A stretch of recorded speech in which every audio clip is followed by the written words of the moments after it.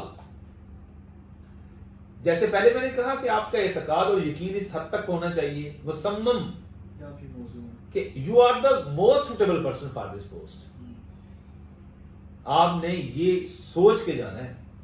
سوچنا تو دور ہے، آپ اس پہ مکمل کامل اور اکمل یقین کے ساتھ جا رہے ہیں. اسے کوئی شیٹر نہیں کر سکتا. اور اس کے پیچھے وجہ کیا ہے کہ میرے خدا نے میرا لکھ دیا، ادھر خدا کے ہاتھ میں چیز ہے تو میں ہوں گا. اگر نہیں لکھا تو نہیں ہو سکتا. کس کے ہاتھ میں ہے؟ خدا واحد کے ہاتھ میں ہے. جب یہ آ جائے گا نا تو پھر آپ چھوڑ دو گے یار، یہ ایف اینڈ بٹ والی پالیسی ختم ہو جائے گی. نمبر سب سے پہلے یہ بات. دوسری بات یہ، جب آپ اس اعتقاد کے ساتھ چلے گئے، آپ کا انٹرویو شروع ہونے لگا ہے، پینل کے سامنے آپ گئے ہیں، یقین آپ کا وہ ہے، تو آپ کے چہرے کی گلو ہی کچھ اور ہوگی. آپ اندر چلے گئے ہیں، درود شریف تو ظاہر ہے ہمارا اثاثہ ہوتا ہے، اس کے بغیر کچھ بھی نہیں ہوتا. آپ درود شریف پڑھتے گئے ہیں، والدین کے ساتھ رابطے میں ہیں، آپ اندر چلے گئے ہیں. سب سے پہلے جو بات شروع ہونی ہے آپ کے اپنی ذات سے شروع ہونی ہے. لائک اسامہ جلیل. سب سے پہلے اسامہ جلیل کو یہ پتا ہونا چاہیے کہ اسامہ جلیل کے معنی کیا ہے، کس لینگویج کا یہ ورڈ ہے، اس کے معنی کیا ہے. اگر کوئی امپورٹنٹ ہسٹوریکل کی پرسنالٹی اس نام کے ساتھ ایسوسیٹڈ ہے تو اسامہ جلیل آج ہی ایکسپلور کرے گا کہ کون سی ہسٹری میں اسامہ کے نام سے پرسنالٹی رہی ہے یا اسامہ جلیل کے نام سے رہی ہے. اسامہ بن لادن کے بارے میں آپ کو پتا ہو کہ وہ کیسا کریکٹر تھا، اس کے ایکشنز کیا تھے، اس کی پالیسیز کیا تھیں، وہ دنیا کے اندر اس نے کیا امپیکٹ ڈالا، دنیا کے اندر وہ موضوع ترین شخص تھا یا نہیں تھا، کیا کہ وہ متنازع شخص تھا، اگر متنازع تھا تو کیوں تھا، اگر متنازع نہیں تھا تو وہ کیوں نہیں تھا. آپ کی پولیٹیکل پرسپیکسٹی کیا کہتی ہے، آپ کی پولیٹیکل پرسپشن اس کے بارے میں کیا کہتی ہے، یا اسامہ بن لادن کے علاوہ کوئی اور شخص، کیونکہ آپ کے نام کے ساتھ اسامہ اٹیچ ہے. تو آپ نے اس چیز کو سامنے رکھ کے کہ پاسبلی اور پروبیبلی آپ سے یہ کویسچن پوچھا جا سکتا ہے، آپ اسامہ کے بارے میں آپ سے زیادہ کوئی جانتا نہ ہو. اسامہ بن زید بھی ایک نام ہے، حضرت اسامہ بن زید رضی اللہ تعالیٰ. آپ کو ان کے بارے میں پتا ہو، نبی علیہ السلام کے ساتھ ان کی کیا نسبت تھی، کیا اٹیچمنٹ تھی، کتنی دیر رہی، کس طرح رہی. اسامہ کے ساتھ ہے نا. اسامہ کے بارے میں جو امپورٹنٹ پرسنالٹیز گزری ہیں آج تک ہسٹری میں، وہ آپ اپنے پاکستان کو دیکھ لیں، اپنے ریجن کو دیکھ لیں، اکراس دا گلوب دیکھ لیں، آپ مذہب کے اعتبار سے دیکھیں. نبی علیہ السلام کی جیسے ہم مسلمان ہیں نا، تو میں نے آپ کو اسامہ بن زید کا بتایا، اسامہ بن زید رضی اللہ تعالیٰ عنہ. یا اس کے علاوہ میں نے یہ اسامہ بن لادن کا بتا دیا، کوئی اور بھی شخصیت جو آپ کے مائنڈ میں آئے تو آپ یہ نوٹ کر لیں کہ میں نے اس پہ ورک کرنا ہے. یہ ہو گیا، نام کلیئر ہو گیا، اس کے بعد پرسنالٹی کلیئر ہو گئی. اب آپ کے پیرنٹس کے بارے میں آپ کو پتا ہو، ان کے نام، ان کی ایج کے بارے میں پتا ہو. بعض اوقات وہ پوچھ لیتے ہیں آپ کے کتنے بہن بھائی ہیں، ان میں سے جو سب سے بڑی آپ کی بہن ہے یا بھائی ہے اس کی ایج کتنی ہے. تو انسان اگر وہ اس کا فرسٹ تھاٹ ہوگا تو وہ اسی صورت میں فرسٹ تھاٹ ہو سکتا ہے جب اس نے پہلے اس پہ ورک کیا ہو. لیکن جب وہ اچانک سوچے گا سیکنڈ تھاٹ ہوگا تو ایک دفعہ وہ کنفیوز ہوگا کہ I was not already prepared regarding this aspect of the question, کہ مجھ سے وہ اس طرح بھی پوچھ سکتا ہے. آپ نے ہم جب سائیکولوجیکل دیتے ہیں نا, میری ایک ویڈیو پڑھی جس میں میں نے سائیکولوجیکل کے بارے میں بتایا ہے کہ آپ جتنے بہن بھائی ہیں, لائک ہم 10 بہن بھائی ہیں, ان 10 بہن بھائیوں کی سیکوینس کیا ہے, میرا کون سا ممبر ہے, سب سے بڑا جو ہے یا سب سے بڑی بہن جو ہے اس کی ایج کتنی ہے, اس کی کوالیفیکیشن کیا ہے. ایسے ہی آپ کا کون سا نمبر بن رہا ہے, آپ کی ایج کتنی ہے, آپ کی سب سے چھوٹی بہن یا بھائی اس کی ایج کتنی ہے اور کون سی سیکوینس بن رہی ہے. یہ آپ آلریڈی ایک رات پہلے 1 پیجر بنا کے آپ کلیئر ہوں آپ اس حوالے سے. آپ کے ابو کی ایج کتنی ہے, آپ کی امی کی ایج کتنی ہے, یہ آپ کو کلیئر ہو. ابو امی کے نام کے بارے میں آپ کو کلیئر ہو. جس طرح آپ نے اپنے نام کی وجہ تسمیہ دیکھ لی, اپنے ابو کے نام کا کوئی ہسٹوریکل ایسوسیشن ہے, آپ کو بتانا چاہیے. یہ 2 چیزیں